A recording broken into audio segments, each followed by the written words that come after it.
Let's talk about autopilots. Until recently, only the heavy iron drivers could brag about having an autopilot. Now, more airplanes like your Skyhawk have autopilots, and more pilots use them.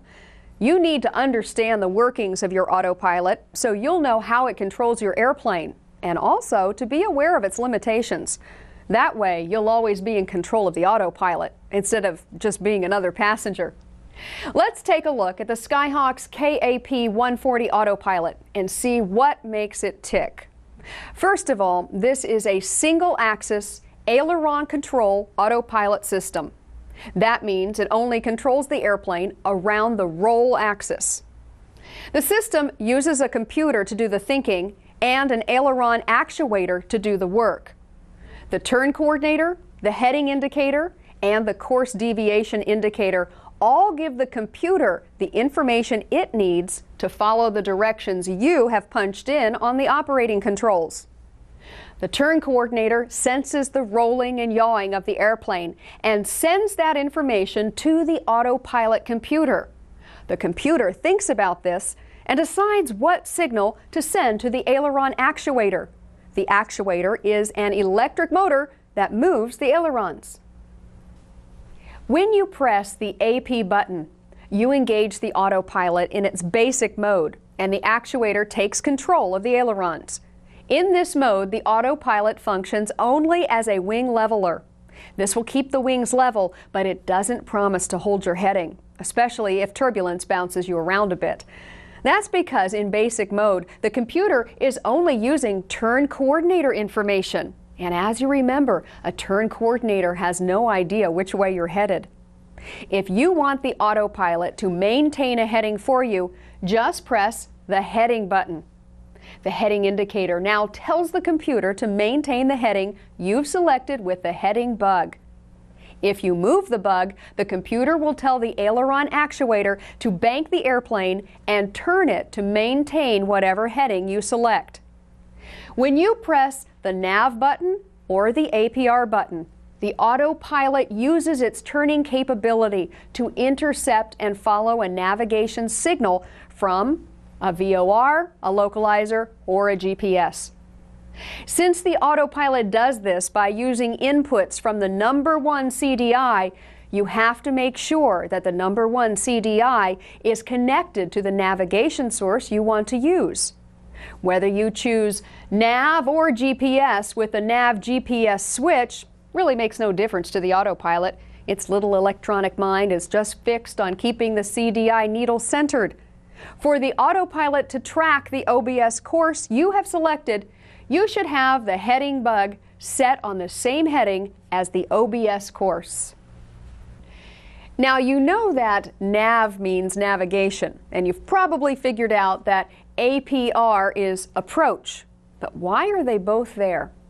The difference between them is that in approach mode, the autopilot is much more sensitive to CDI movement and will make corrections with less deviation than it will in nav mode. Remember how quickly you need to make corrections to needle movement when shooting an approach by hand? The autopilot does the same. This sensitivity can get to be a bit much when flying en route, especially at the limits of a VOR's range. That's because in APR mode, the normal oscillations of the needle you get from a weak signal tend to be translated into wing waggling. In this case, selecting the nav option will smooth out the autopilot's corrections. Your autopilot even knows how to do back course localizer approaches. That's what the REV button is for. It stands for reverse, meaning the autopilot's response to CDI deflection is reversed, so it can fly the back course for you. With all this controlling going on by the autopilot, you want to make sure it doesn't act up and take you where you didn't intend to go. There are some built-in safeguards to ensure the autopilot computer doesn't have a mind of its own. One of the handiest is the autopilot disconnect switch on the left side of your control wheel. Want to disengage the autopilot and cancel what it's doing? Press that button. When you do this, you'll also hear a chime or disconnect tone. That is a safety feature that sounds whenever the autopilot becomes disengaged. It's to advise you that the autopilot is no longer controlling the airplane.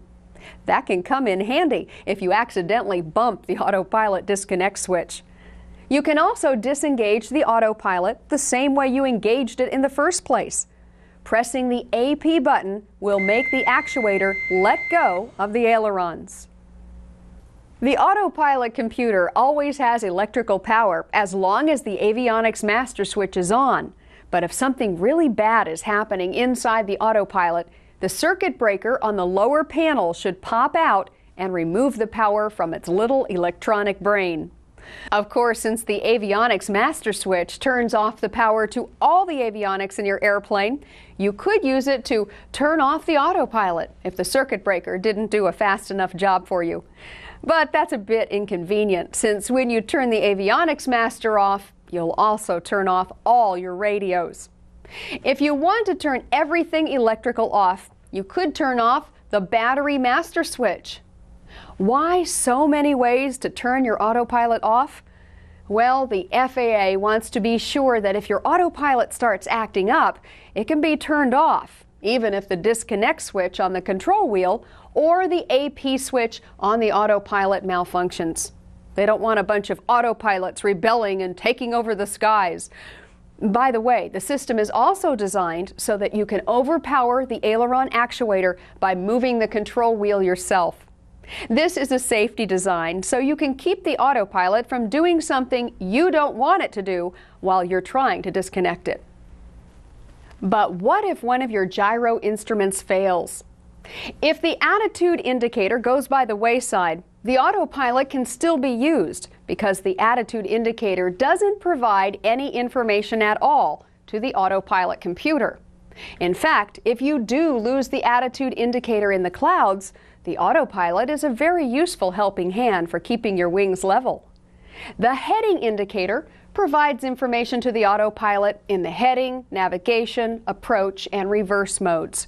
So if the heading indicator fails, you wouldn't be able to hold a specific heading or track a radial, but you could still use the wing leveler feature. If the turn coordinator decides to go on vacation, however, you're out of luck. The turn coordinator is the primary reference for the autopilot. If it fails, the autopilot fails with it. You can see that with a little understanding about just how the autopilot works, you'll be able to use it safely in all conditions. Stick with us, and in the next lesson, we'll show you how to get the most out of your little electronic crew member.